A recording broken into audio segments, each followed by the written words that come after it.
And then, of course, you can give us a call, 585-966-JAZZ. That's 966-5299. Toll-free, 1-800-790-0415. And hi to all the folks on YouTube.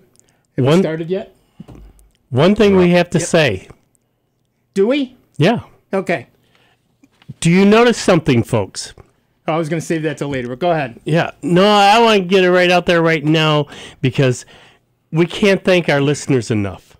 I mean, you folks here heard us going on for 3 weekends asking to donate. Well, you know what? You guys did it. You did a hell of a job. You got it done early. So this Saturday, we're not asking for money. We're just asking for your questions. And thanking you, folks. Thanking you very much for supporting this program and showing Nick and Steve, along with me, how much you appreciate us coming here every Saturday and being here to answer your computer questions. I know we enjoy it, and we enjoy doing it for you. And you, by reciprocating and making your pledges, have shown how much you care about us. And we do very, very much appreciate it. Now, for those of you who suddenly realize you missed the opportunity, you can still this week pledge online at jazz901.org and still get all of the cool things. Like if you pledge around Soundbites, if you scroll down, you'll see Soundbites pledges. There's a USB drive with the Soundbites logo on it. There's a mouse pad. There's a great laptop carrying case. Tote case, yeah. Yeah, which is very cool. And so I think you'll find that you still have plenty of time to get involved, and we want to thank everybody who was so generous and so kind. It was so great when Rob sent out that notice. I thought, oh, this is great. Yeah, you know, I mean, that our folks like us that much that they wanted to get it over with before the holidays. And, you know, just sit back down and enjoy what we do every Saturday here for you. Right. And now, if you've got a question, you don't have to worry about us asking if you want to make a pledge. Yep. So you can call us at 585-966-JAZZ. That's 966-5299. Or toll free, 1-800-790-0415. Now, getting back to the Apple stuff, they introduced a bunch of very cool things. Yep. Yeah, but again, you know what, though? It's, Well, a lot of people are saying that it's just, again, it's evolutionary, not revolutionary. Yeah. They expect... but it's just not... It's just... to not, you know, point the fingers at Mac, I'm going to say on the PC side, too. Yeah. There is nothing out there right now, both on the PC side or the Mac side, that we can sit there saying, coming up these holidays, oh, I got to have it. I got to have this. Oh, this new box is something I really am pining for. You know, I got to have it. The latest and greatest. It's just not there. And it's on both sides of the fence. Right. And with the Mac, with Apple in general, people have come to expect some wow thing every time there's announcements. And now these are very cool announcements, very cool updates, very cool products. But because there was no wow thing, like when they introduced the iPod or the iPhone or whatever, that people seem actually disappointed. Yeah. Like there are no rocket ships. You know, there's no flying car. What the hell is wrong with Apple? Well, and I don't know what else to tell you. One of the problems Apple's been facing is that they are beholden to Intel for the chips. And so there's been a problem getting the lower power chips out that Apple wants to use in the low power computers. And that sort of bolsters a lot of the rumors that Apple's going to be moving to their own chips. Right. They're already using an Apple-designed ARM chip in the iPads and in the iPhones. And there's a lot of rumors that the low-end Macs are going to get ARM chips to make them cheaper. And the fact that Apple can then control the build, they don't have to get a generic Intel chip where Intel is trying to please all the different vendors and all the different features they want. Right. So what Apple can do with their special ARM chips is they can say, leave this part out because we don't need to worry about Windows this or that because we're only doing this with iOS. So it can make those chips a lot faster too. They become much more like RISC chips, which are generally cheaper and faster. Yeah. And one of the interesting things now the iPad Pro and the USB-C port, there were a lot of stories at the time when Apple switched from the 30-pin they originally used to the Lightning port they developed. They wanted to use USB-C, but it wasn't ready yet.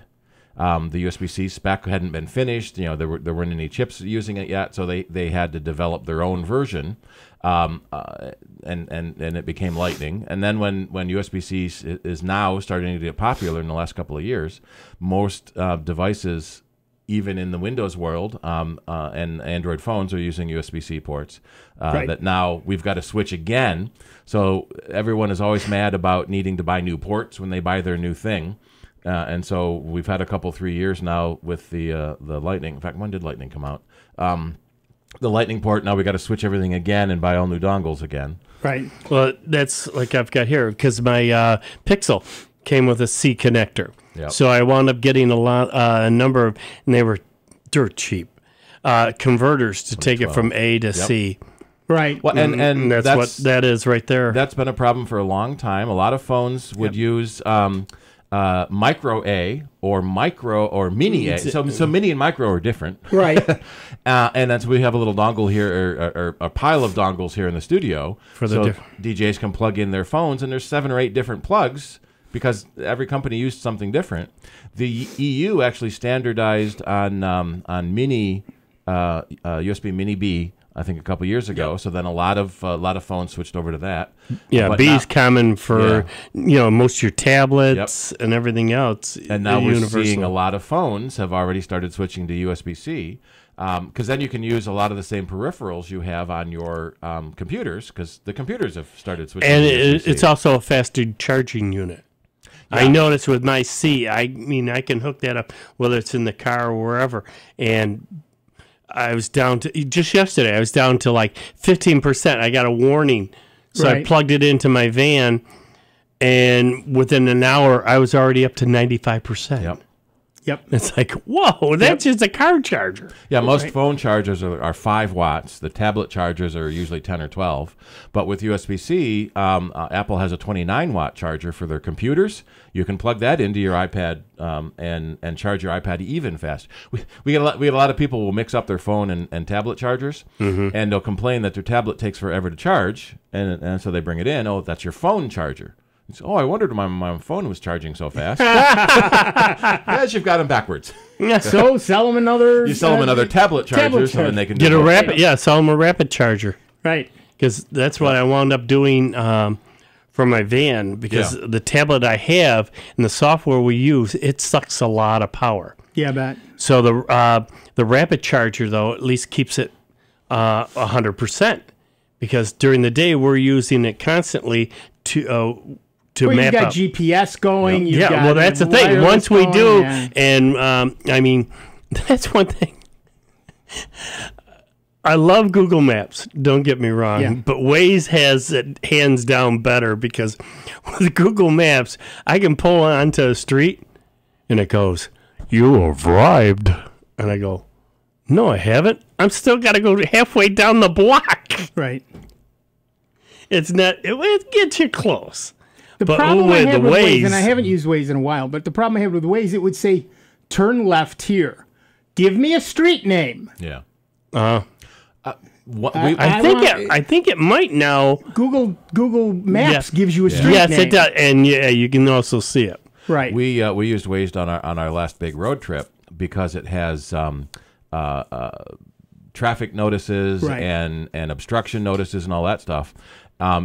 But it was funny, like every 5 minutes, police ahead or, road work ahead. So I can't use it locally because it tells me that every 5 minutes. Particularly road work ahead in Rochester, absolutely.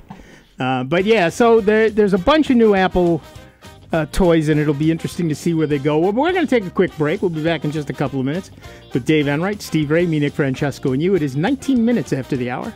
It is Soundbites. It is member-supported Jazz 90.1.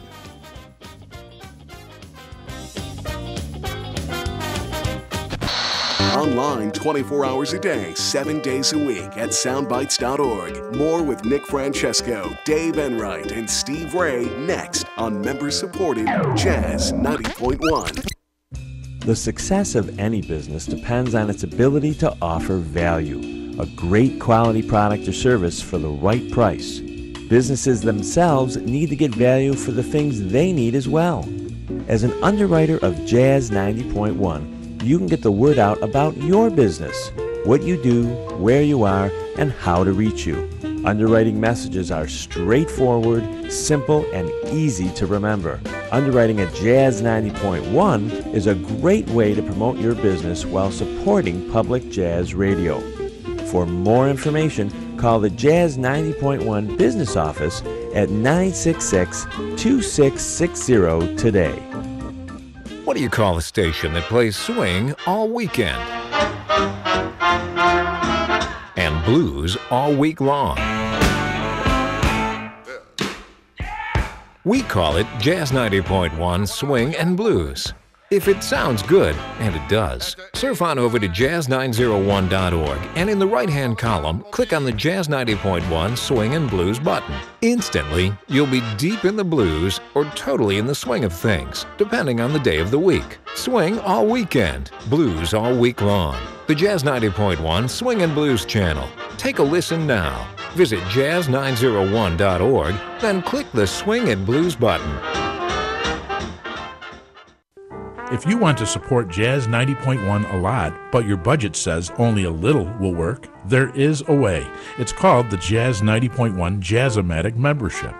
You can support Jazz 90.1 with a monthly gift of $10 or more, while enjoying the many great thank you gifts that we offer. Jazz 90.1 will deduct that amount automatically every month, and should your circumstances change, you can cancel at any time. Support Jazz 90.1 the way you want to, without bruising your budget. Jazz-O-Matically. For more information on becoming Jazz-O-Matic, call 966-5299 or pledge online at jazz901.org. Jazz 90.1 is supported in part by our members and by Love and Cup, presenting guitarist Stéphane Rambal in concert Friday and Saturday, November 2nd and 3rd at 8 p.m. at Love and Cup, located at Park Point at RIT.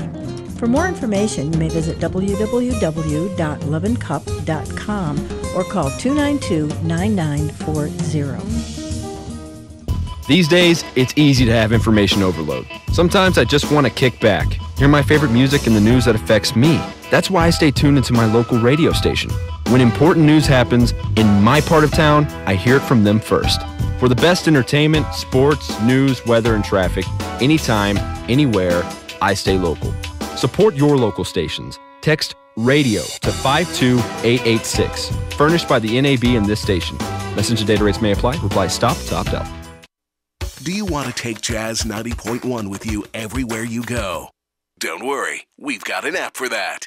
You can download the Jazz 90.1 app for your iPhone, iPad, iPod Touch, and Android device free from the iTunes App Store and Android Marketplace. You can listen to Jazz 90.1 on the go, view DJ bios, our program schedule, news, pictures, and even become a member of Jazz 90.1. Your mobile device never sounded so cool. To download the Jazz 90.1 app, visit the iTunes App Store or Android Marketplace today. Be sure to download the new and improved Jazz 90.1 apps.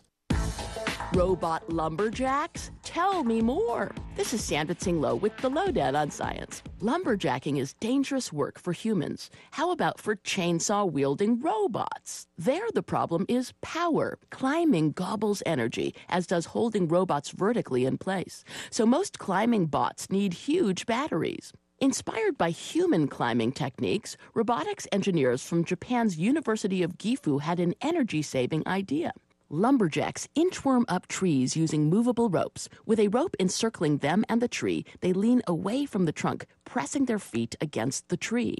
Friction holds them aloft. Imitating this, the engineers mounted a chainsaw on a wheeled ring. The ring snaps around a tree trunk. A controller presses the lower wheels against the trunk. The bot's own weight holds it in place. Power it on, and the wheels roll up the trunk. Meet a branch, engage the chainsaw. Whizz, all using minimal power.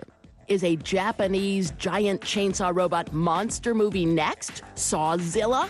Dare to dream! The Lowdown on Science is produced by LDOS Media Lab in partnership with the University of California Irvine Science Communications and 89.3 KPCC. On the web at LOHDOWNonscience.org. This is Sandra. Follow us on Twitter at LOHDOWN. Here's the latest Jazz 90.1 weather forecast. Rather cloudy to kick off the weekend across Rochester, western New York, and the Finger Lakes with a chilly breeze off Lake Ontario along with a few showers. It will start to dry out later into the afternoon. Temperatures will top out in the middle and upper 40s. Might even see a peak or two of sun before the day is out. Tonight brings some clearing. It'll be frosty cold by Sunday morning with a low temperature into the low 30s. Intervals of clouds and sun on Sunday itself, highs in the upper 40s. I'm meteorologist Josh Nichols for Jazz 90.1. Currently, it's overcast skies, 41 degrees out at the airport, and 42 here at member-supported Jazz 90.1. Hi, this is Jeff Harris. Join me every Sunday night from 5 to 7 on member-supported Jazz 90.1. Welcome back, everybody. I'm Nick Francesco. I'm Dave Enright. And I'm Steve Ray. And at 25 minutes after the hour, we are Soundbites. And we've been talking about the Mac announcements. Lots of new features, lots of new capabilities, higher costs. And in many cases, they kept the old versions of the product around for that lower cost. Right. But it's going to be an interesting... And in our store, we've got a lot of yesterday products now. Yep. Yesterday, they were the new product. Today, they're not. Today, they're not. It's going to be an interesting time looking through all of the specs and deciding what to get. Although, I'll tell you, I've always been impressed by the Mac Mini. I don't know that I'm impressed at that price anymore. I maxed it out. Well, I see that, but even so, it starts at $1,100. So it starts at $799. Oh, there you go. Yeah. But what we're saying, it's one of the things they said is now all the Mac Minis have at least a quad-core processor, and you can customize it with a 6-core. But it's a quad i3. And, and the last computer was a dual i5, and which is better. Probably because this is the 8th generation, and the last computer I think was 4th generation. The last Mac Mini was in 2014. Yeah, it was 1,400. 4 years ago. Wow. Yeah, 1,400 days ago. There's a company that tracks how many days since the previous releases. So it's been long overdue for an update. Well, things are equally interesting on the Microsoft side of things. Microsoft raised prices for the retail versions of Office 2019 by as much as 10% when it began selling the application suite late last month. Price increases were similar to those announced in July for commercial licenses sold in volume. Then Microsoft said such licenses would cost 10% more than the ones for Office 2016, with CALs, or client access licenses, which are required for applications to connect to Windows Server and Exchange Server and the like, slated to climb as much as 30%. All these were perpetual licenses, ones paid for with a single upfront fee, which in turn gives the buyer the right to use the software in perpetuity. The licenses, in other words, have no expiration date. Users may run the programs as long as they want. Now, notice that's not supported in perpetuity. Mm-hmm. But it's like those of you who are still using Office 2007, you can still use them, and it's quite legal to do so. You're just wide open to all kinds of mischief. And a future OS upgrade will probably break it. But you're still welcome to run it. The alternative to a perpetual license is a subscription. Under that model, customers pay monthly or annual fees to run the software. If payments cease, the software will eventually stop working or switch to a feature-restricted mode. Microsoft sells subscriptions to its application software under the Office 365 label. Office 2019 Home and Student has a list price of $150. This lowest end retail suite did not change price. It includes Word, Excel, PowerPoint, and OneNote, comes in versions for either Windows 10 or Mac OS, and can be installed on only one PC or Mac. The applications do not come with commercial rights, which means they are not licensed for use for work purposes, including at-home work. So if you're working at home, not that anybody cares because people steal all the time. Yeah. That's between you and the God. I don't get involved in that. But the fact is, if you are using Windows 10, Windows 2019, any version of Home and Student, you're not supposed to use it for any sort of work. They used to have a home and business version. They apparently don't anymore. They do. 2019's Home and Business version Thank you. is $250 list price, 9% higher than the same bundle for Office 2016. It includes Word, Excel, PowerPoint, OneNote, and Outlook, which is Microsoft's email client. This suite comes in versions for either Windows 10 or Mac OS and can be installed on only one PC or Mac. And this license does allow for commercial use. So if you're using this for a business, you need to be using the Home and Business version. Office 2019 Professional, with a list price of $440, is 10% higher than its 2016 predecessor. It includes Word, Excel, PowerPoint, OneNote, Outlook, Publisher, which is desktop layout and publishing, and Access, their database. Well, I say database. It's not. Okay. Yeah. We'll pretend it's a database. Yeah. Only for Windows 10, there's no Mac OS analog, and installable on just one PC. It also includes commercial rights.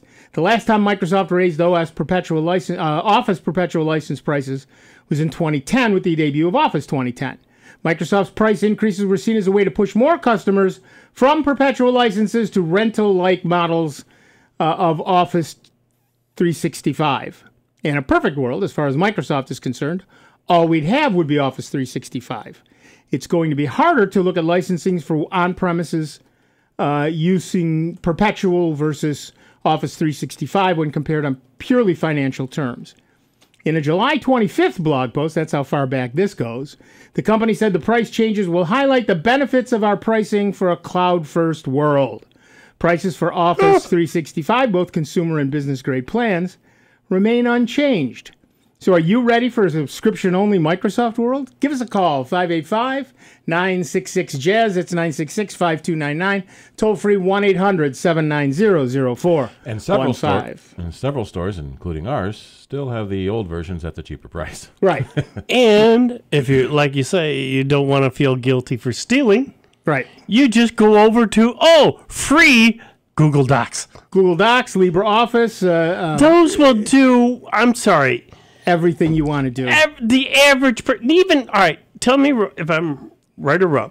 The average student, if they're doing up papers, you tell me that Google Docs can't do everything that it needs to do the same as paying, even though it's $150. For a college student, $150 is $150. Right.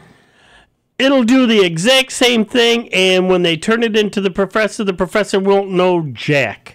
Well, and the way it actually works is, at least at RIT, RIT students all get access to Google Docs. Mm-hmm. I forget, that's not called the professional version, it's called the Pro Plus? I keep seeing that for sale. Maybe, but no, it's good. This is Google Docs. Oh, Google Docs, yeah. I forget what they call it, but it's the group version, the business version, which means that you get to collaborate with people. You can, so for example, and I can do most of this with regular Google Docs. So if Dave and I are writing a novel together, we can both have access to the same document at exactly the same time, see what the other one is typing, chat back and forth, leave notes for each other. We can attach it. This is how I do the news every week. I write the news and then I attach it as an email right from the file menu. Attach as email. Yeah. It goes to these two guys. Boom, we're done. And it's all of that is free. You get voice typing. You get everything.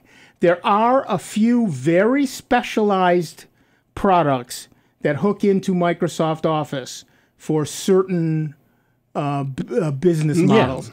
that are not available on Google Docs. But for 99% of people, believe me when I tell you, you can do everything you want to do with Google Docs. But if you feel you, and of course, you can save documents and send documents out as Word documents or as PDFs or as whatever. You can even save them as EPUBs if you're a writer. I've written 3 books on Google Docs, and I save them as an EPUB and upload them to Kindle, and I'm done. From work, they sent me, because they're big into using Office 365, and they sent me a few spreadsheets, and I had to do some stuff with it. I just pulled it right on into Google Docs, or the spreadsheet program, and manipulated it and put it back out to it, and they didn't say anything. It's like, okay, I'm using an updated program, doing everything that they can do with it, as far as sorting columns and moving stuff around and everything else, and viewing it and then sending it back, and okay, yeah, and it doesn't cost me a penny. I was doing some stuff with a guy and showing him some things, and I happened to bring up one of my spreadsheets, which is my portfolio, and he said, "Oh man, how long does it take you to copy all of those numbers in every day?" I said, No, they're automatic.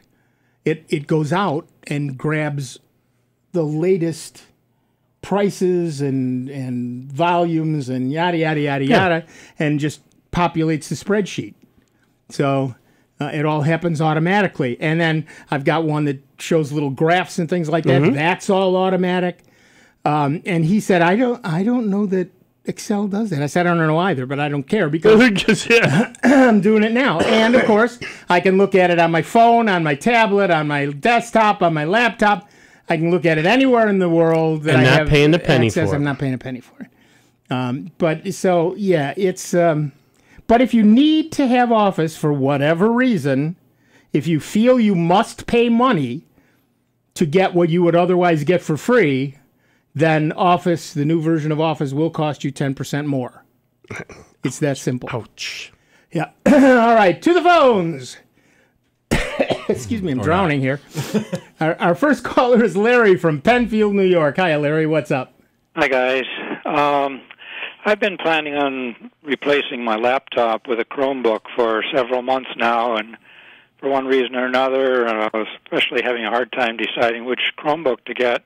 Haven't done it, and this morning when I woke my laptop up from hibernation, the hard drive made an awful noise, which fortunately has quieted down some now, but sounds like a hard drive failing. Back it up immediately. Yes. I'm in the process. I'm about 19%. Yeah. Yeah, well, of course you've been backing up every day because you listen to the show and know you need to do that. But one final backup is probably a good idea. It probably heard you talking about the Chromebook. Yeah. How old is your laptop? Maybe so. But I'm wondering, I was going to keep the laptop as a backup or whatever, and I'm wondering what it might cost me, ballpark, to replace a hard drive. Did you want to do it yourself, or you want to take it to a store to Well, it depends how involved it is. Yeah, and that depends on the laptop. Some of them are easy to get the hard drive out. There's a door on the side where the hard drive or on the out. bottom if it's an HP or whatever. Quite often the door's on the bottom, and you have to put in the new hard drive. So then, if you've got the CDs, you can reload the software. That's the next problem. Is most PCs don't come with Windows disks anymore, so you have to download while your computer's working. You download the installer from Microsoft and put it to a flash drive, so you have something to install from. I had to take a Lenovo apart the other day to get to the hard drive. There's like 20 screws on the bottom case, and then you have to take the keyboard off to get 3 more screws, and that was really nasty. So yeah, it depends on your computer and how easy it is to get the hard drive out. It's an Asus, if that makes any difference. Well, again, you'd have to flip it over, and quite often you'll see on the bottom of the laptop, it'll indicate where the memory is and sometimes where the hard drive is. And if you're lucky, usually it's just a simple one screw. You pop that out where the hard drive is because you'll see it looks like platters. and it'll show where the hard drive is. You do one screw, the door opens up, and you got to take out a bunch of other screws. Yes. Hang on to those screws because you don't want to have a laptop moving it around and not all the screws back in, holding it securely in place. Because you got to take all the screws out of the hard drive from the mounting sled on the side. You put your new hard drive in. But taking it out and putting it in isn't easy, that difficult. If you're not that afraid of doing that type of stuff, like Nick, he stays away from it. He breaks out in a sweat. I did my Asus. I replaced the lousy. It's an inexpensive machine. It's got a nice processor, a decent amount of memory, 8 gig of RAM, but it had a very slow, very cheap hard drive. I replaced it with an SSD, and it took me about 20 minutes of swearing and sweating, but I got it done. Stay on the line, Larry. We got to take a quick break. We'll be back in just a couple of minutes with Dave Enright, Steve Ray, Larry from wherever he was, Penfield, me, Nick Francesco, and you. It's 40 minutes after the hour. It's Soundbites. It's member-supported Jazz 90.1. It's America's longest-running computer show. Back to more Soundbites with Nick, Dave, and Steve. Next on member-supported Jazz 90.1.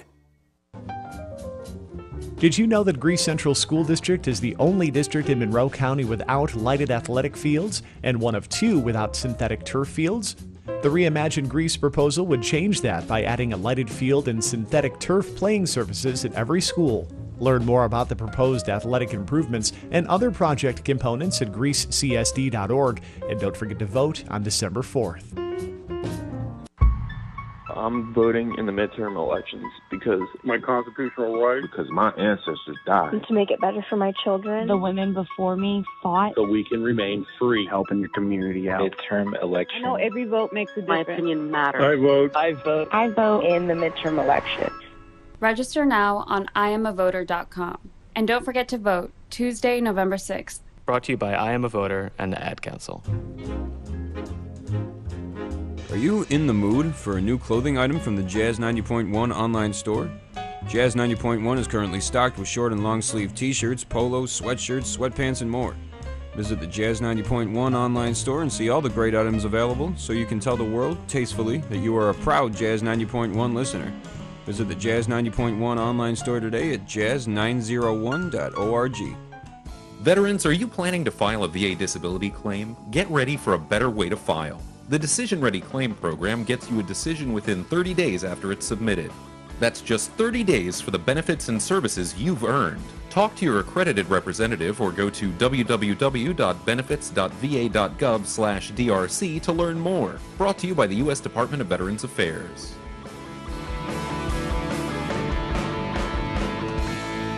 Recovery from mental and substance use disorders is real. You can recover. It's possible. It happens every day. Never give up on yourself. Discover hope and help. I thought I was too far gone. I wasn't. Join the Voices for Recovery. The world is a beautiful place again. For 24-hour free and confidential information and treatment referral for mental and substance use disorders for you or someone you know, call 1-800-662-HELP. Brought to you by the U.S. Department of Health and Human Services. So I'm a cat, and I just moved in with this new human, and she's got this little toy she's always playing with, all day long. Tap, tap, tap, tap, bloop, bloop. She can't put it down. There it is. Oh, and get this. She even talks to it. Last week, she asked it for Chinese, and guess what? Egg rolls showed up. Like magic. Humans have cool toys. A person is the best thing to happen to a shelter pet. Be that person. Adopt. Brought to you by the Ad Council and the ShelterPetProject.org. I'm a veteran.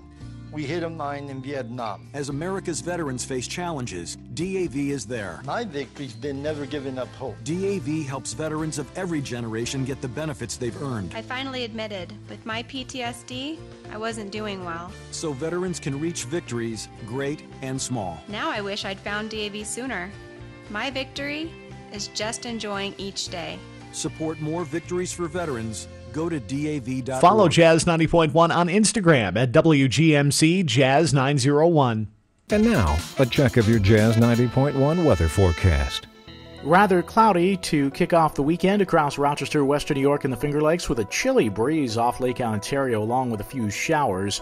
It will start to dry out later into the afternoon. Temperatures will top out in the middle and upper 40s. Might even see a peak or two of sun before the day is out.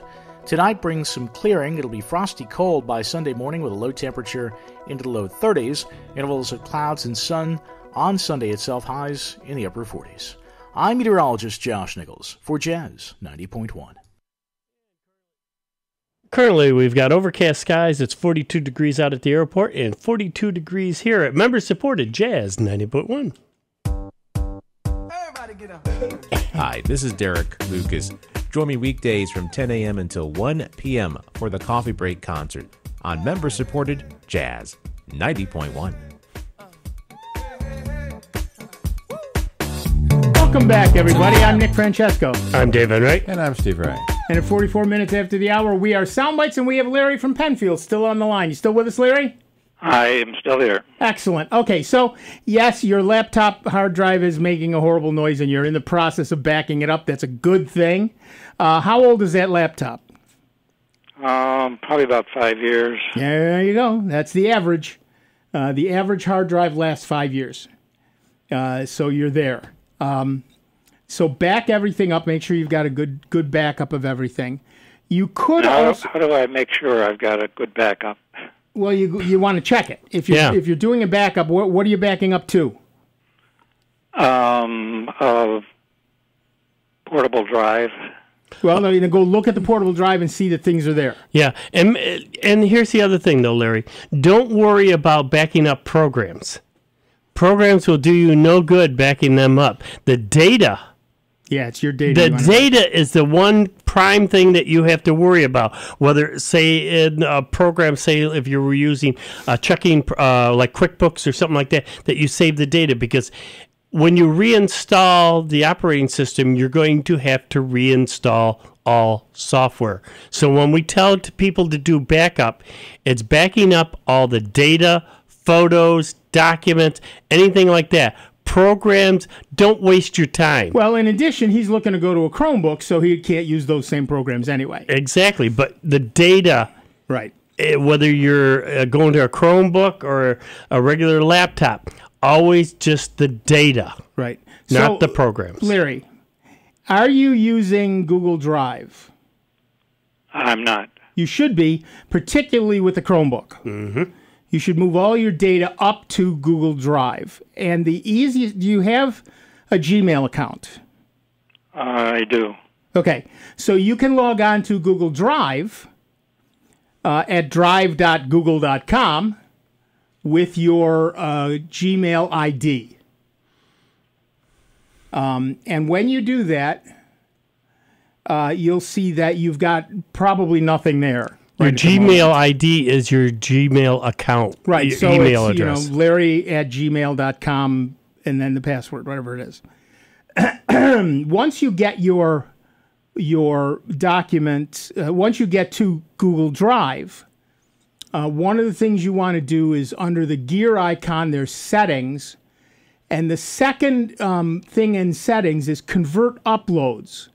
And you want to make sure that's checked, because what that does is when you upload your documents and your spreadsheets and your PowerPoint to Google Docs, it translates them into Google's own format. What that means is they don't count against your storage. What was the name of that setting again?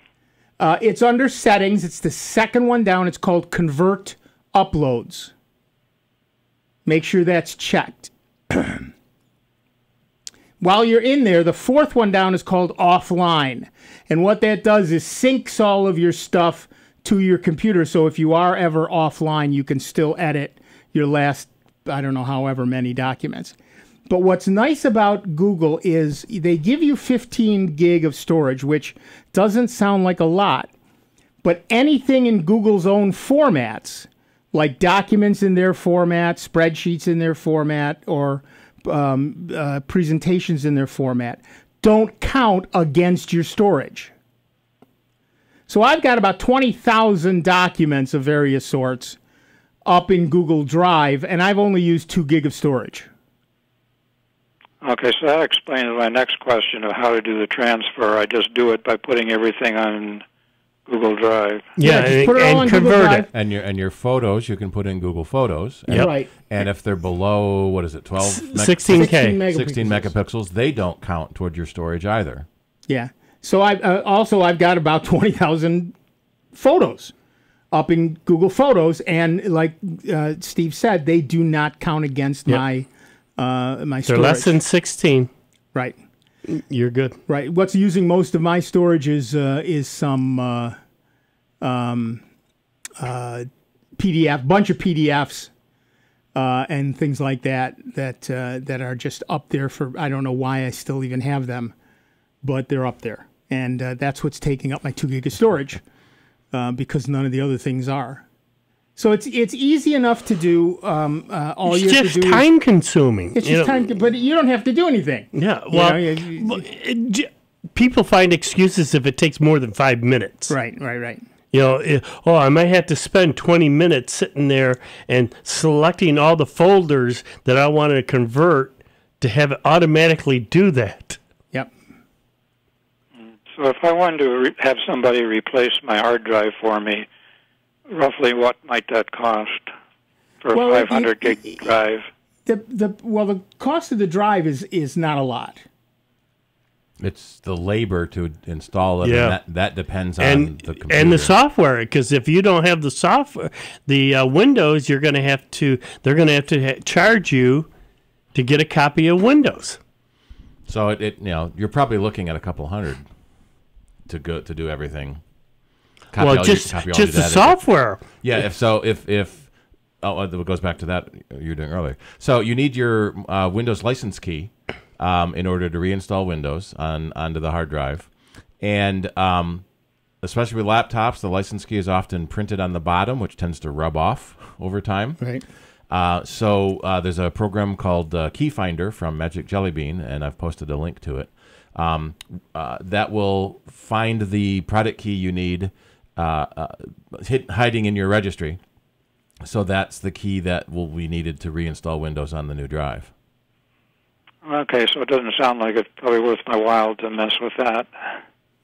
Well, it might and it might not. I mean, honestly, it depends entirely on how much you really need that laptop once you're on the Chromebook. And you could think of it as something to tinker with. That down the road, buy the hard drive yourself and put Libre. We'll figure out how to install it yourself. Put one small Linux. Sure. Well, I guess so, but at the moment, one of my problems is too many things to do. That's why I'm where I am. No, I get that. And the nice thing about Chromebooks is they completely simplify your life. Mm-hmm. Well, that I need desperately, yeah. Well, that's the thing, though. I mean, and the beauty is you hear us talk week after week. Chromebook, I don't worry about viruses, spyware, or malware. Yeah. None of that is, relevant in a Chromebook. So all that's gone. And, you don't have to pay for an operating system because if you leave it on at night like I do mine, it'll update automatically in the background at night. Right. Yeah, but so anytime you while you're using your machine, you may see a little up arrow pop up. And what that says is you've got an upgrade waiting. All you have to do is reboot. Yeah. So if you shut it down every night or whatever, and the next time you turn it on, you'll have the new operating system. It really is. It's simpler. It's easier. It's a little different way of working. Mm-hmm. So you do need to maybe learn a little bit of a new way of working. But the computer is cheaper. The programs are free. The hassle is gone. The worry about viruses and malware are gone. It's well worth the investment, and particularly if your laptop is dying and you're looking to move anyway, as long as you don't have any proprietary programs. I know some friends of mine who are, for example, photojournalists. They do a lot of photo stuff, and they have very specialized programs. Or another friend of mine is a DJ. He has a very specialized program. Well, those won't run on a Chromebook. But many times there's equivalents that will. Right. So you either find the equivalent or you're stuck with a laptop. But most other people really don't have a problem. Right. I'm considering either an Acer 2-in-1, either 11.1 or 13.3. Yep. Any insights on which way to go with that? Both of those are excellent devices. Honestly, it depends entirely on your eyes. Yeah. I have an 11-inch Chromebook. It's not a convertible, but it's an 11-inch Chromebook. And it's okay, but I can't use it for too terribly long before my eyes start to get a little wonky. I have a 13-inch Chromebook, and it's fine. If you can, go out to some of the stores. A lot of the stores are now starting to carry some of the Chromebooks and test drive them. You know, you can play with the keyboard. You can look at the screen just to kind of get the feel and looks of certain models. Okay, what about Celeron processor versus a quad-core? You mostly don't care because if you're using Google Docs, 99.9% of what you're doing is happening in the cloud. Yeah, if you're editing photos and especially editing video, even if that video is from the cloud, you're doing your edits often locally too. Right. Then you would want the faster processor. Right. But in general, most of what you do is happening in the cloud or, for example, I have a very old laptop, and even the spreadsheets that I do happen quickly enough that I don't particularly care one way or the other. Okay. Well, thank you very much. You've been very helpful. Good luck. Thanks. You. Google actually has a nice thing on their Chrome web store, the Chromebook web store, where you can filter out the different models, and they have models from a bunch of different brands based on how you're going to use it, what size screen you want, what price, what features. So it's easy to look through it and find what you want for a price range you're in or what type of work you're going to do with it. And that's google.com/Chromebook. Yep. I just maxed out the Chromebook Pixel for $2,000. Yeah. Yeah, maybe more you want to spend. That's only half a gig of storage. Or I'm sorry, half a terabyte of storage is $2,000. Because you store everything in the cloud. Yeah, right, exactly.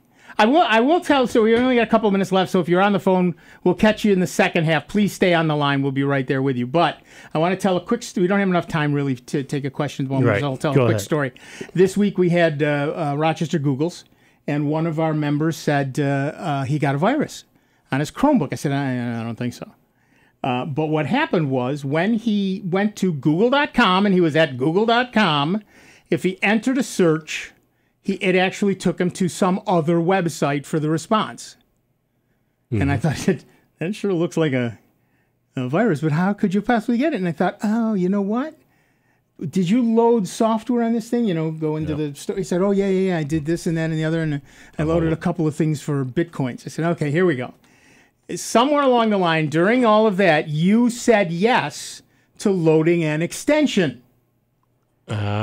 So I looked in his extensions. We looked in his extensions, and we saw that indeed there was this search dot something. I forget what it was called. And we removed that, and the problem went away. So can Chromebooks get viruses? No. Can you shoot yourself in the foot if you're not paying attention? Yes. People do that all the time. Just like any other device, if you just keep clicking yes, you may have a problem. And quite frequently, in fact, Google did it earlier last month, they remove a bunch of malicious extensions, 180,000 extensions. Yep. They remove it from the store that they found to be malicious or not doing things that they claim they're doing. And frequently, those malicious extensions are doing cryptocurrency mining. In the background on your machine. So they slow your machine down. Or they watch for you to type in a Bitcoin address. And steal it. And steals it and then empties your Bitcoin wallet. Yep. So be very careful about the extensions you're running. And every now and then go through and look at your extensions and make sure you know what all are there and something didn't sneak in. And when you're installing an extension, don't add the extra things. Uncheck the install this, install that business.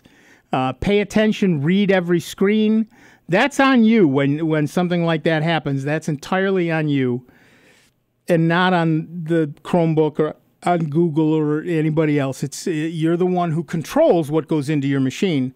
And while the malicious stuff can't get in by itself, you can certainly introduce any garbage you want into your machine. So you want to be very careful about that. One of the nice things in the latest upgrade, though, I have to also say for the Chromebook, is that the Files app, which looks at all the files in your machine, will now also look at Windows shares automatically. So it's really nice to easily move things from us. Google is cracking down on what extensions can do.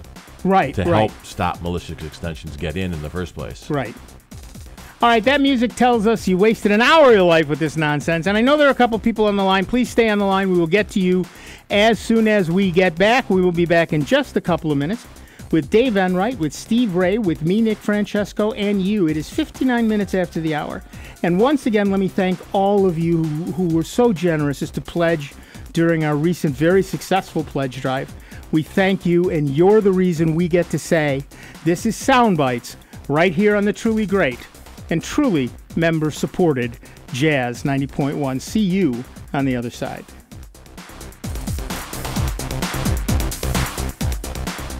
Computer talk you can understand. More Sound Bytes is next on member-supported Jazz 90.1. WGMC Greece Rochester. A public service of the Greece Central School District, Jazz 90.1. On Instagram at WGMC Jazz 901. Almost 30 million Americans have cast early ballots in advance of Tuesday's midterm elections. At least 28 states have surpassed their 2014 early vote counts. Police say a man killed 2 people, wounded 4 others, then killed himself at a yoga studio in Tallahassee, Florida yesterday. Police Chief Michael DeLeo. There are indications that several people inside fought back and tried to not only save themselves but other people, which is a testament to their courage of the people who don't just turn and run, but the strength of our community and the spirit of those people of trying to help and save and protect others. Police say the shooter was 40-year-old Scott Beerley. 1 person has died, another could be missing after a partial building collapse at an Amazon fulfillment center in southeast Baltimore, Maryland. The collapse happened after severe weather roared through the area. Police in New York say they found nothing so far to suggest that 2 Saudi Arabian sisters were murdered. Their bodies were found in the Hudson. Here's another I Love New York travel tip. There's no better place for wintertime family fun than New York State. And there's no better way to discover our amazing winter wonderland than with the free 40-page I Love New York Winter Travel Guide. Whether you enjoy cross-country or downhill skiing, snowmobiling, snow tubing, or off-the-snow fun like theater and shopping amid the glistening lights of our cities and towns, you'll find it here. The guide also spotlights great activities for you and your kids, features a map of New York State ski centers, and includes late winter and early spring adventures, including whitewater rafting, fishing, and mountain biking. To order or download your free copy of the I Love New York Winter Guide, visit iloveny.com or dial 1-800-CALL-NYS. That's 1-800-CALL New York State. Snow Much Family Fun. Find what you love in New York State. Follow Jazz 90.1 on Twitter at 901Jazz. This is Rob Linton, station manager of Jazz 90.1. Annual membership contributions and business underwriting keep our programming on the air. The future growth and excellence of our station depends on our ability to also build a permanent base of support through an active and successful legacy gift program. Please continue your gift past a lifetime by including Jazz 90.1 in your will, trust, or general estate plans, and join us in building a legacy of giving to support public jazz radio in Rochester. For more information on planned giving, you may visit jazz901.org or call us at 966-2660. Thank you. Long ago, you wouldn't think of galloping on a horse while doing calligraphy, and you wouldn't have attempted to ride your bike while typing a letter. Yet you think you can safely operate a multi-ton vehicle while texting? Behind the wheel is no place to multitask. If you want to BRB, drive now and text later. Lives depend on it.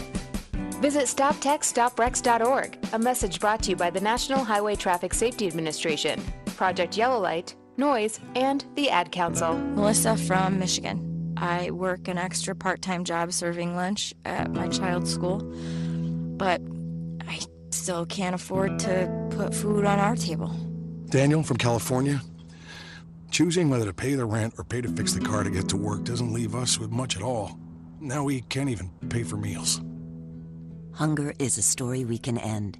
End it at feedingamerica.org. Brought to you by Feeding America and the Ad Council. Hi, this is Ian Shaw, and on the next edition of the Ronnie Scott's Radio Show, I'll be chatting to my very good friend, the wonderful Kurt Elling, in conversation and in session. Okay, well, to your home I would invite Mark Murphy, Sheila Jordan. That would be a big night right there. Henry VIII, just because, why not? So I'll see you with Kurt on the next Ronnie Scott's Radio Show, Wednesday from 9 p.m, or for our repeat, Saturday morning from 6 a.m. here on Jazz 90.1. Each town's lonely town. Jazz 90.1 is supported in part by our members and by Love & Cup, presenting guitarist Stéphane Rambal in concert Friday and Saturday, November 2nd and 3rd at 8 p.m. at Love & Cup, located at Park Point at RIT. For more information, you may visit www.loveandcup.com or call 292-9940. Welcome back to America's longest-running computer show, Sound Bytes, on member-supported Jazz 90.1. Get online now. Call 966-JAZZ. That's 966-5299. Toll-free 800-790-0415. Or submit your question by email at soundbytes.org. Once again, here's Nick Francesco, Dave Enright, and Steve Ray on member-supported Jazz 90.1.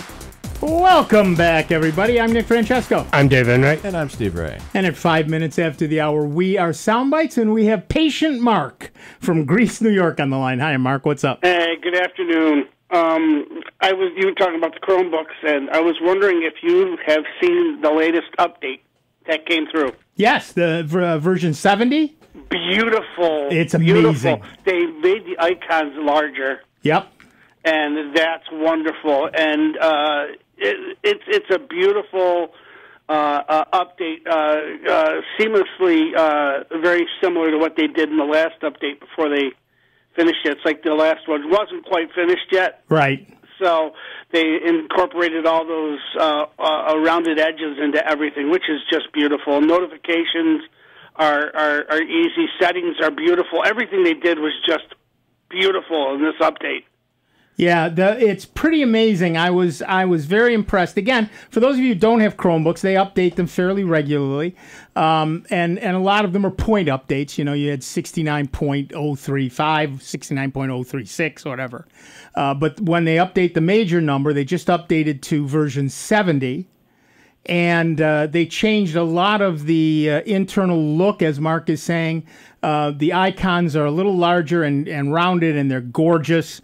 The notification area is beautiful. They've cleaned up the way things look, and they've made things more obvious and more interesting.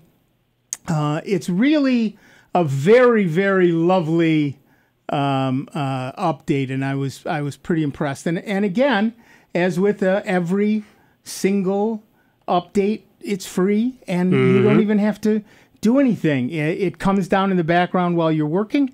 And when you next reboot, there it is. You've got it. It's done. Automatically. It's amazing. Yeah, you know, the only problem, maybe, or say the caveat to that, is that, oh, geez, maybe in 5 years, okay, it won't update anymore, so you got to go get a new one. Right. And it costs you maybe a couple $100. Right. Well, and that's pretty much true of any computer. Right. Mm-hmm. It won't update anymore, so you keep using XP. Right, exactly. I defy anybody to get a laptop that is functional as these are for the couple $100 price range that they are. Well, in that's that just range, it. and have it work so well. Yep. Again, as we were saying to Larry, it depends on what you use your Chromebook for, as to whether or not you need a high-end processor, a whole lot of RAM, whatever that happens to be. I've been perfectly happy. Honestly, I have a 2 gig laptop with a very underpowered processor, and it runs just the same as my 4 gigs with an Intel processor. It's not a problem at all. Right. If you're a person that likes to run, 10, 12, 18 tabs at a time, well, you're going to have a problem. Yes. You know, you could run 2 or 3, maybe you have 4. a problem, period. No. You know? Right, You've got a problem. You know, you're not going to be able to do all that kind of heavy work in a basic system. Of course, you're going to have to step up. But, boy, if you just do basic stuff and do a lot of Google Docs, you know, you're going to be fine. Yeah, exactly. There's no... You do not need... for decades, we had, Windows machines. And then people found Linux and Macs and all of that stuff. But they are still a monolithic device. You buy the device. It comes with an operating system. It comes with all the stuff. If you don't have the stuff, you're not using it.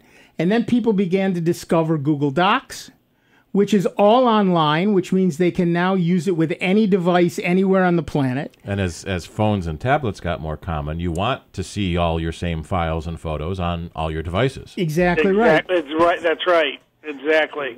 I had a doctor's appointment, your basic 6-month checkup kind of thing. And the doctor wanted to ask me about my blood sugar.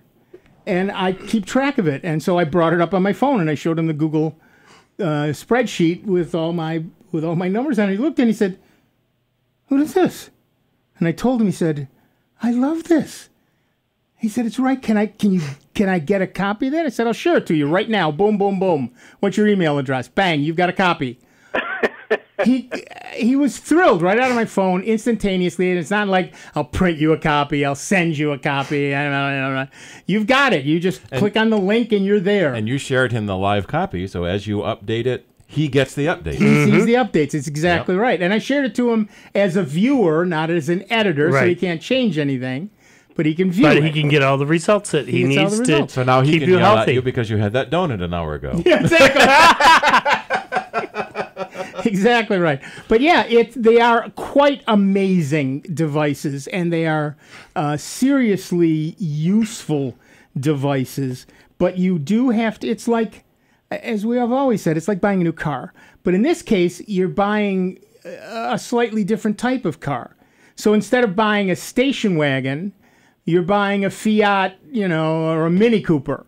Yeah. And so you maybe can't haul, a load of firewood around, but all the normal things you normally do every day. How many times, for the average person, if you don't haul loads of firewood or bricks around, then certainly having a regular a Fiat or a Mini Cooper saves you gas and et cetera, et cetera, et cetera.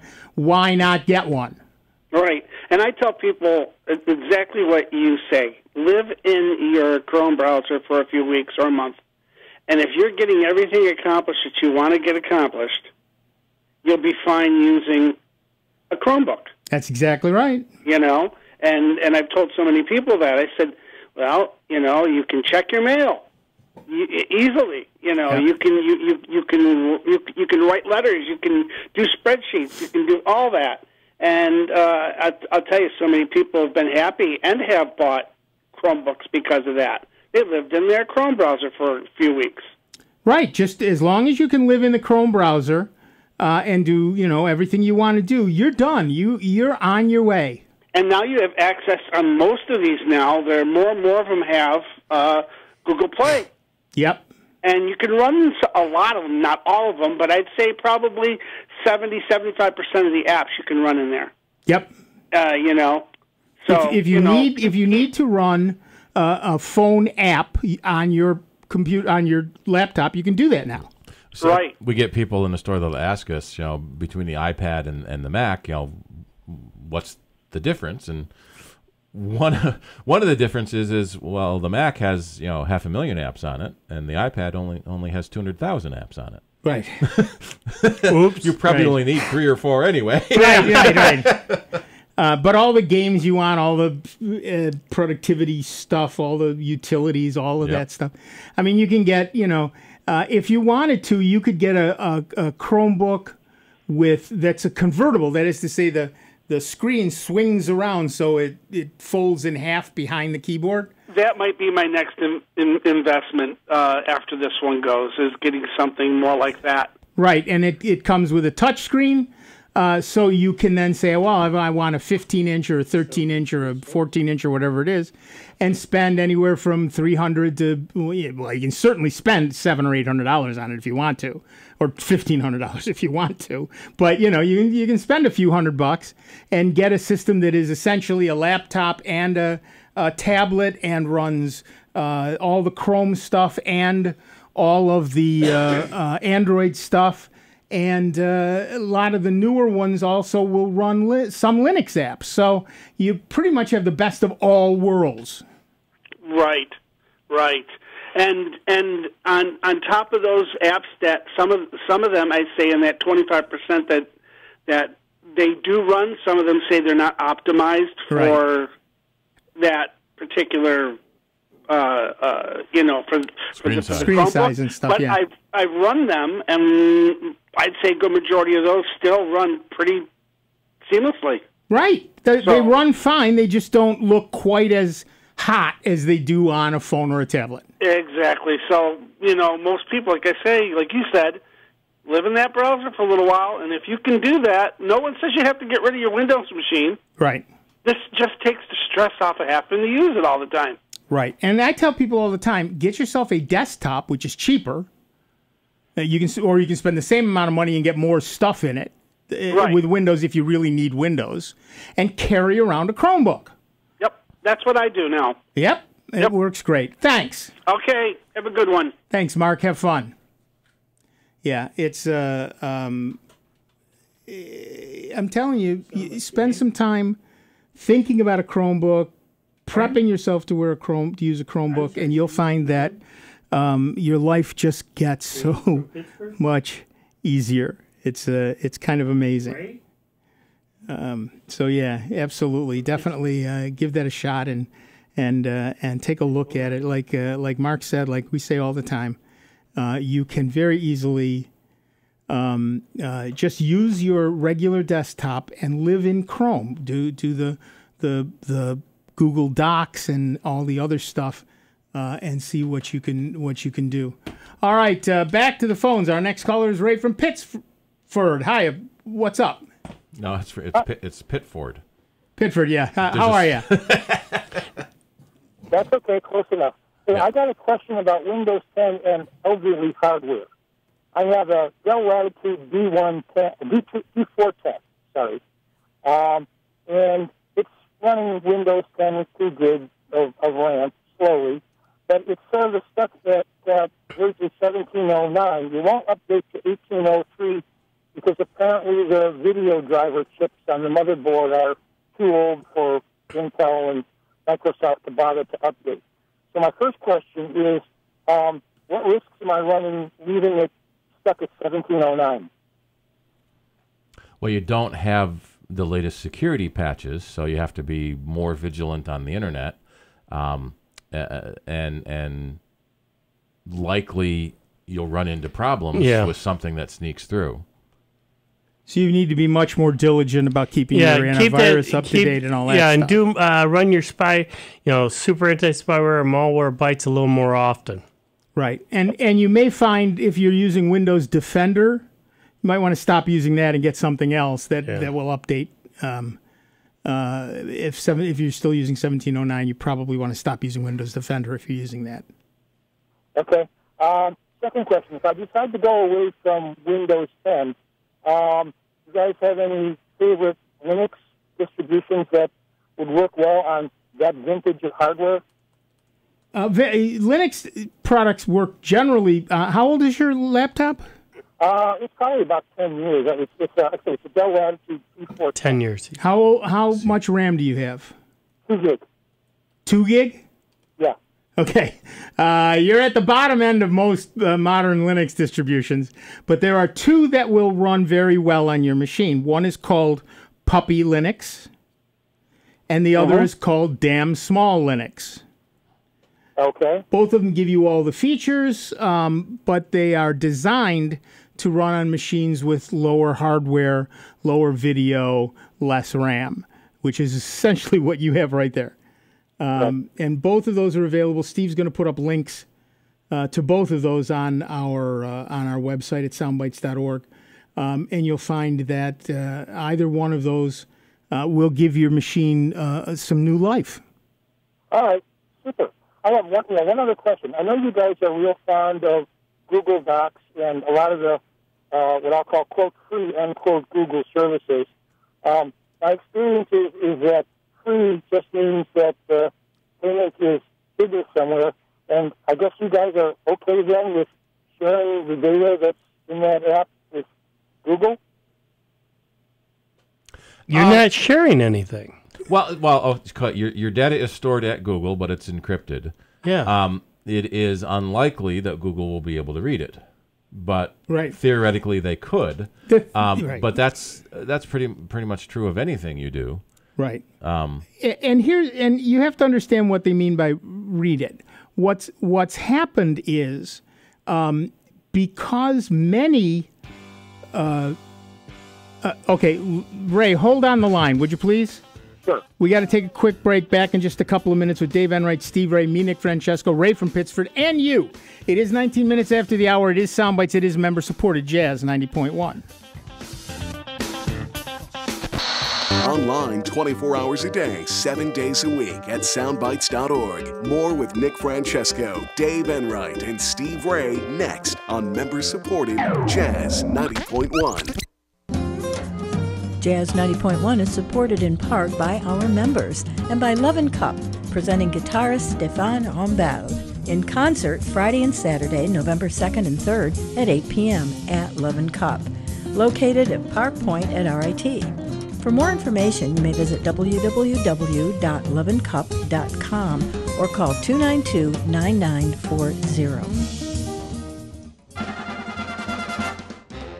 Jazz 90.1 is supported in part by our members and by Arbor at the Port, Saturday, December 1st at 7 p.m. Arbor at the Port is teaming up with the Eastman Jazz Lab Band and Groove Juice Swing for a winter caper, a night of swing, big band music, and pre-prohibition cocktails, featuring a 17-piece big band. For more information, you may visit arborvenues.com/winter caper.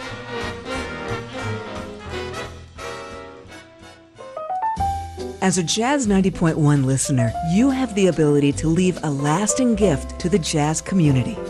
By making a planned gift, you can support Jazz 90.1 for many years to come. For more information, contact your financial advisor or call 585-966-2660. You can also find out more about planned giving by visiting www.jazz901.org. Melissa from Michigan. I work an extra part-time job serving lunch at my child's school, but I still can't afford to put food on our table. Daniel from California. Choosing whether to pay the rent or pay to fix the car to get to work doesn't leave us with much at all. Now we can't even pay for meals. Hunger is a story we can end. End it at feedingamerica.org. Brought to you by Feeding America and the Ad Council. Let's talk about America. Not taxes or tweets or the issues that divide us, but how incredible our country is. Whether you come home to a crowded city street or sleepy small town, everyone deserves to live in a clean, green, and thriving community.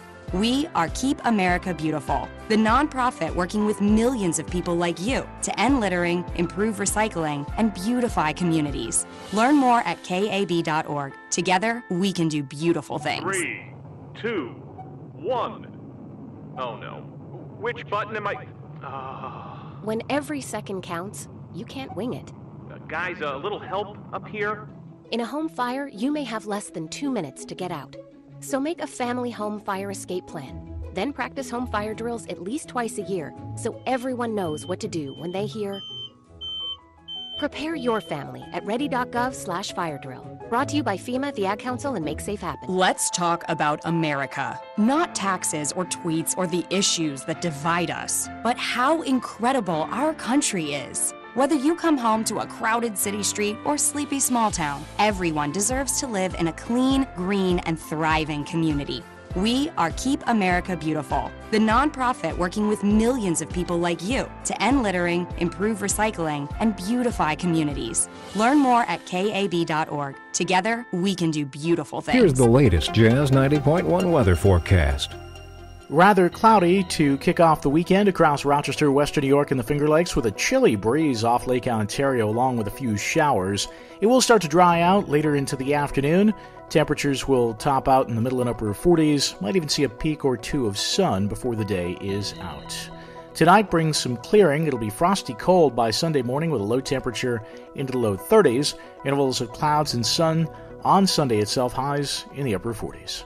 I'm meteorologist Josh Nichols for Jazz 90.1. Currently, we've got overcast skies, 42 degrees out at the airport, and 44 here at member-supported Jazz 90.1.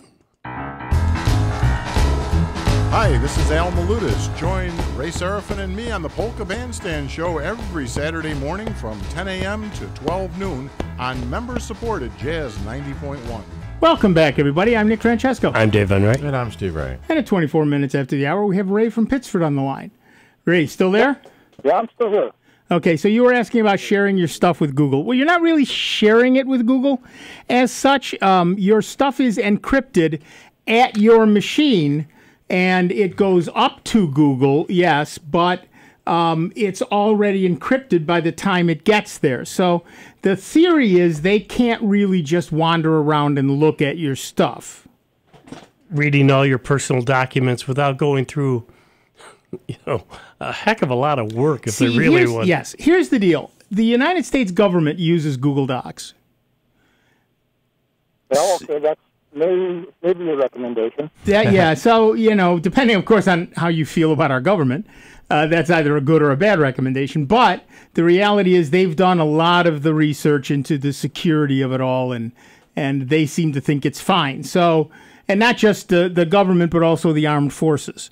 So, if you think of them as so it's a pretty secure thing. And where Google does have the ability to read your stuff is your email, and they actually can do that, but they not a human. There are, and this is again, all of them do this. Well, and that's partly the nature of email. It's public. Email is Right. public. It's like a postcard. Right. But all of them do this, and part of it is, they flag things like if you were to say president and bomb in the same email, they flag that and send that on to the government. So they do computer searches, algorithmic searches. There's no human that looks at it. But that's the extent to which you are sharing stuff with Google. Okay, so it sort of depends on Google's promise to be good. Right. All right. Yeah, super. Thank you much. I appreciate the advice for Puppy Linux and the install Linux, and I will give them a try. All right. Thanks, Ray. All right. Thanks. And one of the things to keep track of is when you do share a document with someone, because it's so convenient to do so, you make sure you share it with the right person. You make sure you share it with the right rights. With the right rights. The correct rights. Yeah. If do they have editing ability or is it read only?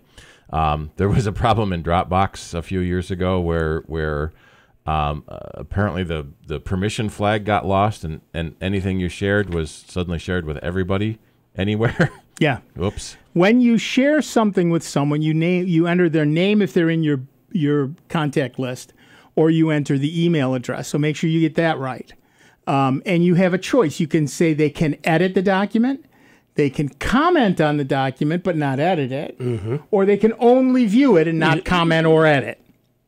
So that's actually a pretty nice deal. Yeah, actually. you got it covered all the way around. It's not as big a deal because Nick and I are sitting next to each other, but I can watch him type in the Google Doc on my computer. Right. Right, and I can see him if he comes in. I see him typing. I get a little flag that says this is Steve, and I see his picture, and there he is, and it's easy enough to see what's going on. There he is, right there with me. You're pink or are they all pink? No, the first person in is pink. The next person is there's a standard set of colors. And I don't remember what they all are. Stop! Stop! Now, boys, come on. Stop. Okay, if we're going to go into a battle on this, you can make it read only. Ultimately, yes, I win. Ultimately, I win. So we'll stop that. We're going to go back to the phones. We're going to talk to Mike from Henrietta, New York. Hi, Mike. What's up? Hey guys, love your show. Thanks. I was calling up. To I have a laptop that it's basically just for play, and I have Linux Mint on it, and I like playing with the terminal, and I like programming with Python, and just kind of messing around with it in general. And lately, I was thinking about getting a Chromebook, and a couple of questions. One is it possible to install Linux operating system on the Chromebook? Is it worth it? And I also wondered what you thought of the Google Pixel book. Sorry if I repeated questions that other people have asked. But. No, it's fine. Okay, first, I'm a Linux user. I use Ubuntu, but I'm a Linux user, have been for 20 years. Love it. I don't know that I would install Linux on a Chromebook. You can, certain models, you certainly can. Obviously, it's going to be one of the higher-end models. Right, because you want at least 4 gigs of RAM. You want a decent processor.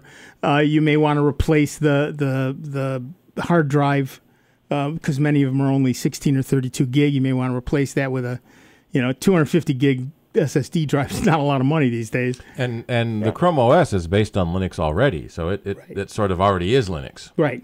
So if you get one of those higher end Linux Chromebooks anyway, if it's a new one.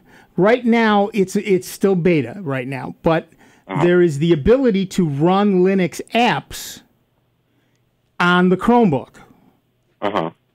As I have honestly never tried programming. I don't know that you can do any programming in Python or anything like that, but you could also, if you get a high enough end Chromebook, you can replace the operating system with Linux if you want to. But on the other hand, at that point, you're now at the level of regular laptops. Right. Which you can also buy and then replace it with Linux. Right. And again, at that point, you can then be using it as we were saying with Ray, you can just, or was it Mark? With Mark, you can just go into Chrome and do all the Chromebook things right in the Chrome browser.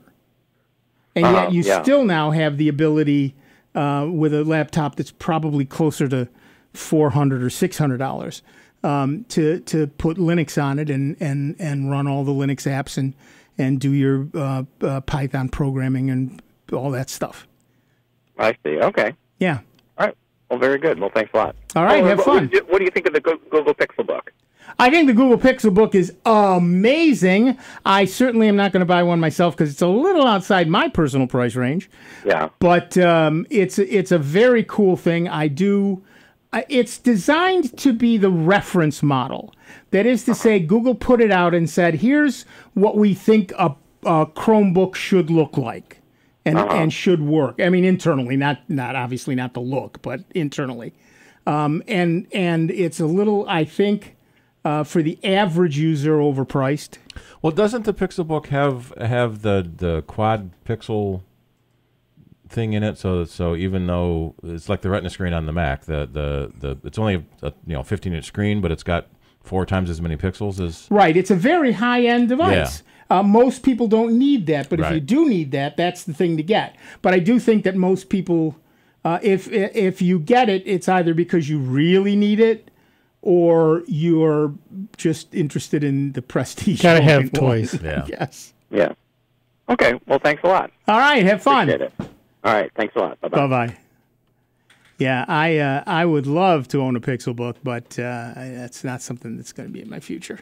When I get something, it's probably going to be something like the Acer or maybe the Dell Inspiron, although that's a 14-inch. I like the 15-inch, I have to admit it. Well, what's an inch between friends? Sometimes it's Enough. But Acer has a couple of different 15-inch Chromebooks, and it's a pretty nice idea. They also have the Spin, which is the one that folds over backwards, and it's a pretty nice set of stuff. All right, to the phones again. Robin, our next caller is Steve from Greece, New York. Hi, Steve. What's up? Well, good afternoon, gentlemen.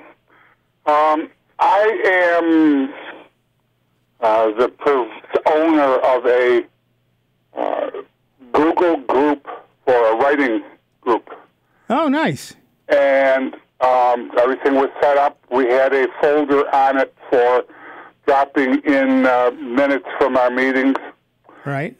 that folder is no longer visible in the group, at the group site. It's on my drive. I've done everything that I did before to get it to show up. I've basically shared it with the group. Right. But now I don't have it within the group, and I don't know how to get it back there. Yeah, this is actually a known issue. Google says they're working on it.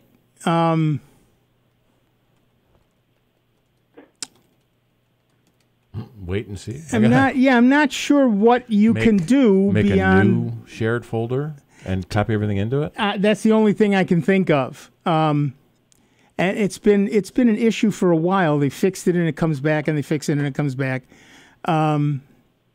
But there's not, as far as I know, an official fix yet. So I think Steve's right. I think what you do is you create a new folder and upload everything to that and see what happens. Well, rather than basically just start from scratch with a completely different folder and work from there. Yeah, kind of like. I'm sorry. Well, it's okay. Yeah. All right. Well, I guess I had considered doing that, and I just figured, well, if I can't share one, I won't be able to share another. Well, you could try unsharing that folder and then resharing it. Okay, I'm not sure how you unshare the folder. Yeah, I don't have Google Groups. I don't have a Google group, so I can't lead you right to it. But so try making a new folder, putting everything in the new folder, and see what happens. You may find that works just fine. Okay, give it a shot. Okay. And if that doesn't work, just hope that Google comes around and fixes it. That's the theory. Okay. I swapped from Yahoo groups because I didn't like, they were just basically nobody was working on that. Right. So I found a new group, and do you have a suggestion of a different group? No, I don't at the moment. That's a good question, and I don't have one. Okay. All right. Thanks, Steve. Have a good day. You too. Bye-bye. Yeah, Google Groups is good for a lot of things, but I have to say that it does.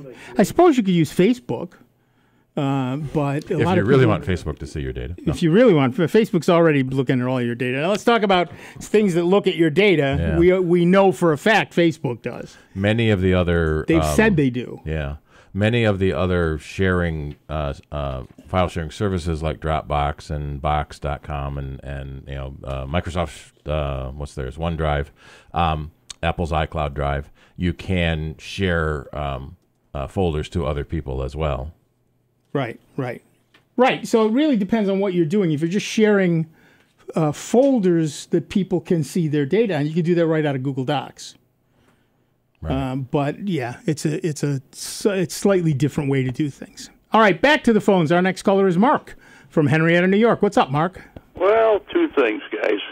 One is somebody asked you a few weeks ago how to get to the system monitor in Windows and you get with a Control-Alt-Delete. In Linux Mint, it's called System Monitor. It does pretty much the same thing.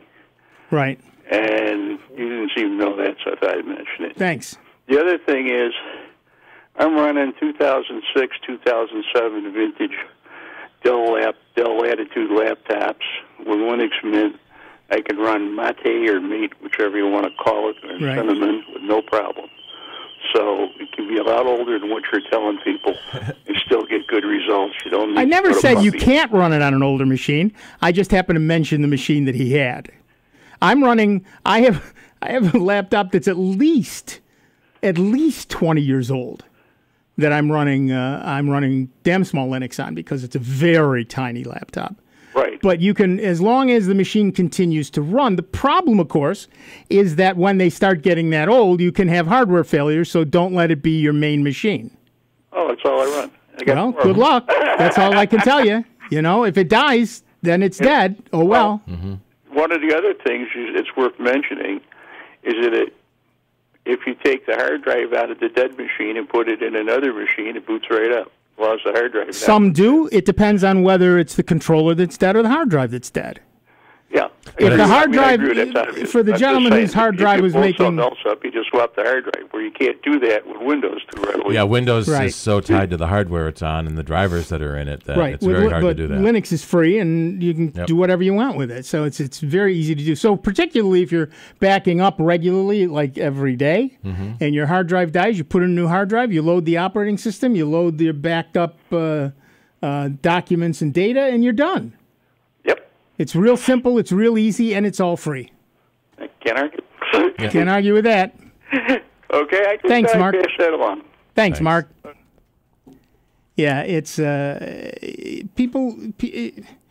I get that Microsoft and Apple need. Apple's a little better about it in terms of some things, but I get that they make money by doing that stuff. But man, it's so much easier to do it all with Linux or a Chromebook. It's just easier, cheaper, better all the way around. Even when you do it, right with Windows, you often have to call Microsoft because the Genuine Advantage product failed because it thinks your new hard drive is a second computer you're stealing it on. Right. We're going to take another break. Back in just a couple of minutes with Dave Enright, Steve Ray, me, Nick Francesco, and you. It is 39 minutes after the hour. Once again, thanks to all of you for your generous pledges so that we can continue to say this is Soundbites on the truly great, and truly grateful to you that we remain member-supported Jazz 90.1.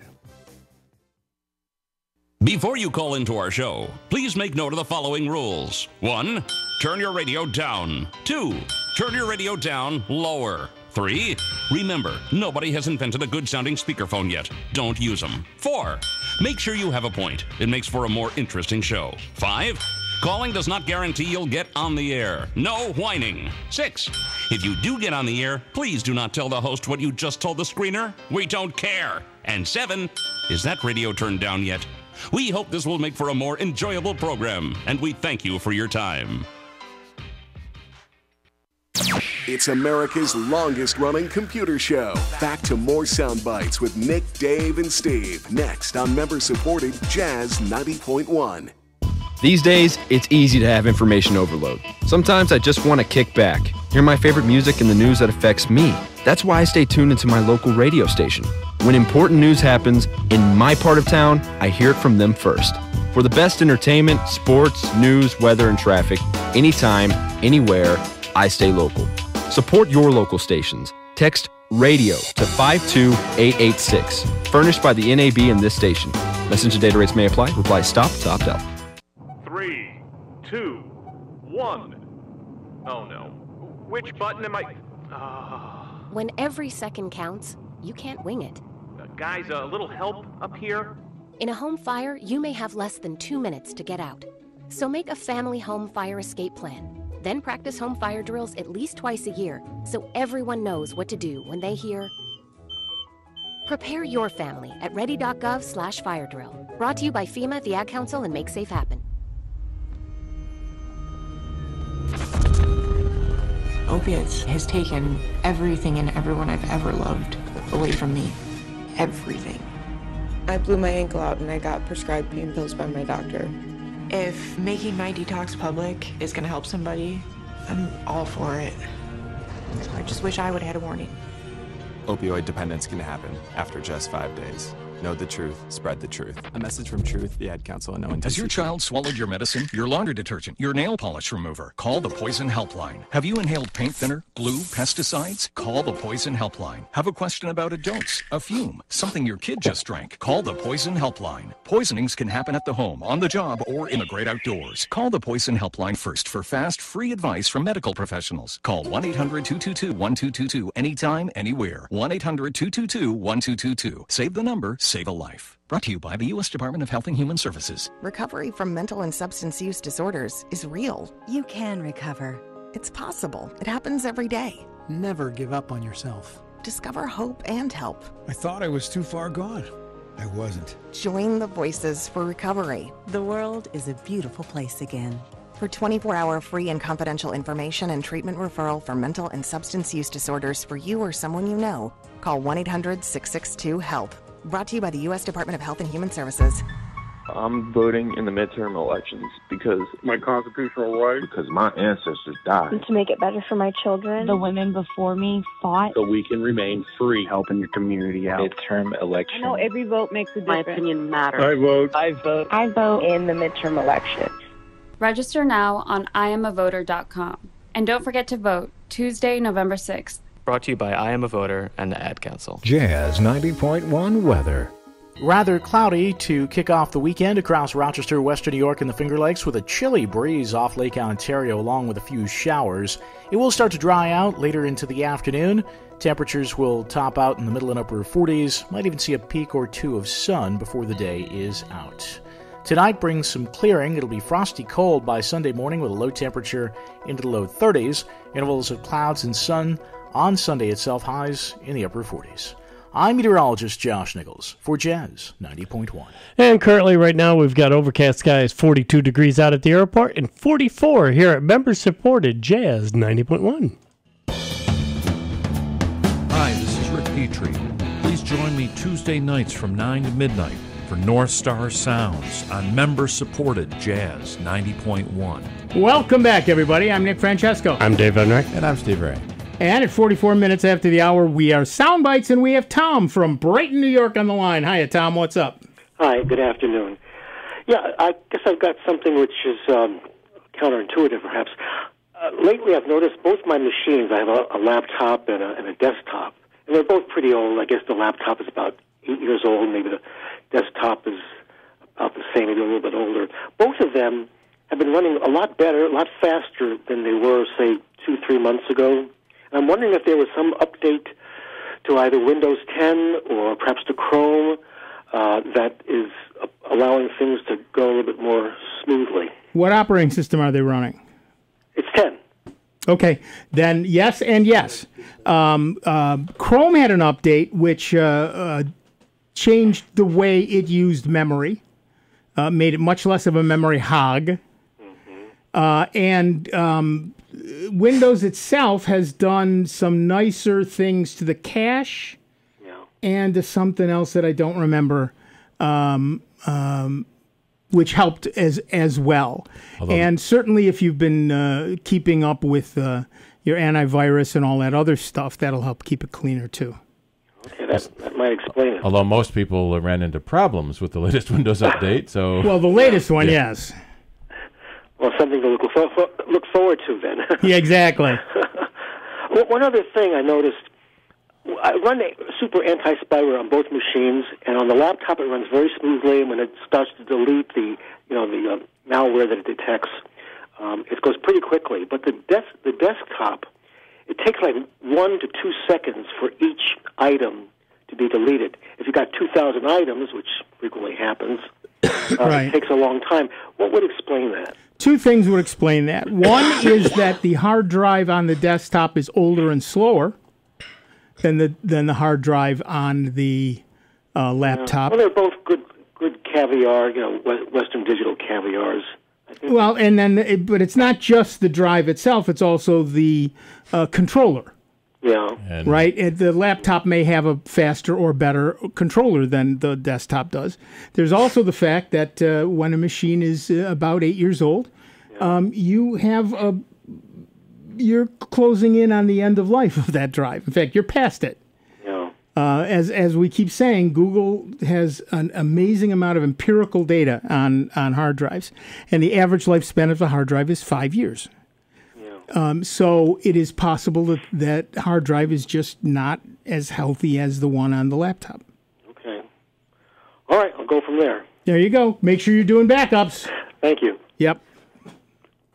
It's that's of course that's the big one. 90% of your problems are solved by having really good backups.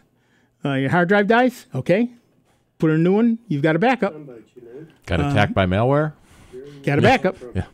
It's the way to do it, and you need to make sure that you have good backups. And as we were saying earlier, you make sure you have good backups by checking them every once in a while. Go look at, if you're backing up to another hard drive, or you're backing up to thumb drives or whatever you're backing up to, take a look at them once in a while. And we'll see. Okay, our next caller is Jerry. Jerry, where are you calling from? Webster. Webster, New York, where life is worth living. What can we do for you? Yes. Hi, guys. I enjoyed the show. Thank you. Question. When you get an email and you have a website with it and you want to unsubscribe, why do they ask you for your email when you've already gotten it originally? I mean, do they sell it later on or something? Well, they've already got it. So what it is bad programming. Well, they want to know what email address you want to unsubscribe from their database. Yeah, but his point is if you get a little link that says unsubscribe, and it takes you to the website, they should already know They it. should already have it. Yeah, it's just bad programming. They should have encoded it in that unsubscribe link. Exactly. It's just bad programming. It's easier to make a generic unsubscribe link than it is to make one for each address they sent it to. Right. So if you want to unsubscribe, you should give them your email address, and you shouldn't see them again at all, I guess. That's the theory. Well, that's the legal thing. Yes. If it is a legal company following the law, a legitimate unsubscribe link, then it will work. Never try to unsubscribe from junk mail because it doesn't work. They're already breaking the law in many cases, and they'll just add you to more lists. Right, you're somebody who actually opens emails. That's gold. But what if I want cheap drugs and a lower mortgage? And did you see the new one for telemarketers calling your phone? Another scam? No, when you answer it, you just go answer it. U.S. Marshals fraud line can help you. Yeah, exactly. If you get a phone call from a telemarketer, never say the word yes. Correct. Never say the word yes. But anyway, Jerry, it's just, you should always, if you want to unsubscribe and they want your email, it's just bad programming and you're fine. All right. One other quick question. Sure. A week or two ago, you told us how to find your Windows version. It was a Windows key plus another key or something, I think. It's in the Settings app under About. Will tell you the specific build you're running. So to tell if you're running 1709, 1803, whatever. Okay. But there's another point there that you said you could use the Windows key and then hit another key. Well, the Windows key will bring up the Windows menu, and then you type Settings to bring up the Settings app, and then you click on the About. Right. That Windows key specifically brings up the menu. I see. Okay. All right. Thank you very much. All right. Thanks, Jerry. It's a nice little feature actually that they give you that key there. The ability to there's also a menu key on the other side, which depending on where you are brings up different types of menus.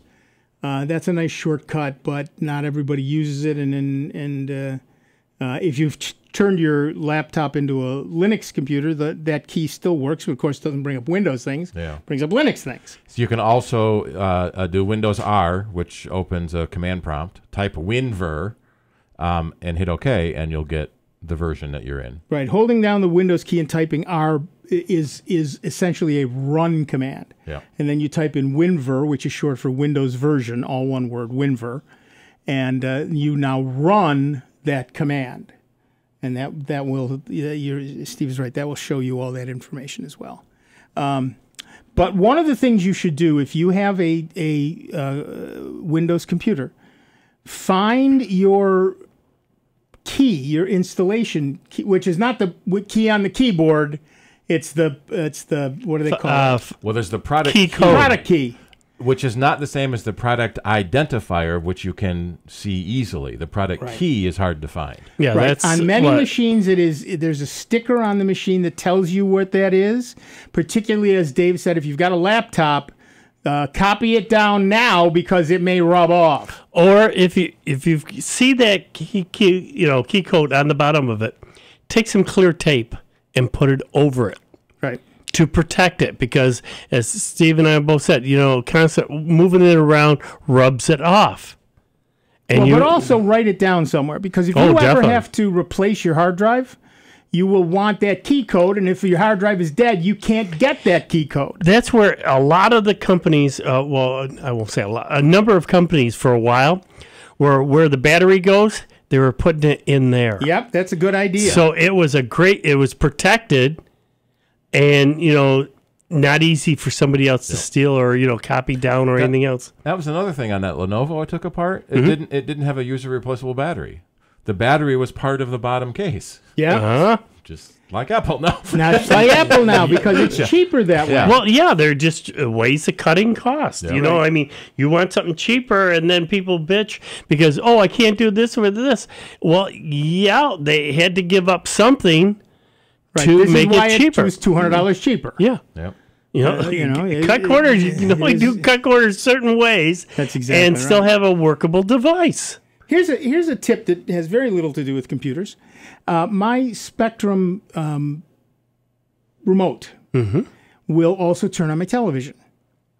And so you have to send it a code and then lock the code in. I then pulled off the battery cover, stuck a piece of tape on there, and wrote the number. Some of them have little lines on the battery cover for you to type those numbers. Right. Print those Put that number in there and plug it back in. So next time when I change the batteries and it forgets the number, I don't have to search for it anymore. I can just say, it's 400. Or my remote has a system button where you can program your speakers, your cable box, your television, your DVD player, everything, and you hit the one button, it turns the whole system on. Yep. It's easier. Cut the cord. Yeah. Yeah. Well, then you've got the Roku remote, you got the Apple TV remote, you got your speaker remote and the TV remote. Right. My beloved bride has become very upset with our Spectrum thing. It's gotten wonky. The little bulb in the front is no longer facing directly straight. It's a little You're not supposed to be able to see that, It's visible. You just go to the store and get a new one. She and the cats have dropped it multiple times. I just have to do it. I just haven't done it. All right, that music tells me that you have wasted 2 hours of your life with this thing. Once again, I want to thank everybody who pledged during our pledge drive. We are so very grateful that we get to stay on the air, and it's your generosity that has made this possible. You run this station, you own this station, and you make it possible for us to be back here every week. Thank you all so very much. So we're going to disappear, but don't go away because George is coming in to play the best German music you will hear all week long. Michael's here to keep him on the straight and narrow, so it's fairly safe to keep listening. But we'll be back next week with Dave Enright, with Steve Ray, with me, Nick Francesco, and with you. It is 55 minutes after the hour. And we want to thank you for listening to the longest-running computer show in the known universe. That's Sound Bytes. It's right here on the Truly Grateful, and truly, truly grateful to you that we are member-supported Jazz 90.1. See you in 166 hours. Jazz 90.1 is supported in part by our members and by Love & Cup, presenting guitarist Stéphane Rombal in concert Friday and Saturday, November 2nd and 3rd at 8 p.m. at Love & Cup, located at Park Point at RIT. For more information, you may visit www.loveandcup.com or call 292-9940. Here's another I Love New York travel tip. There's no better place for wintertime family fun than New York State. And there's no better way to discover our amazing winter wonderland than with the free 40-page I Love New York winter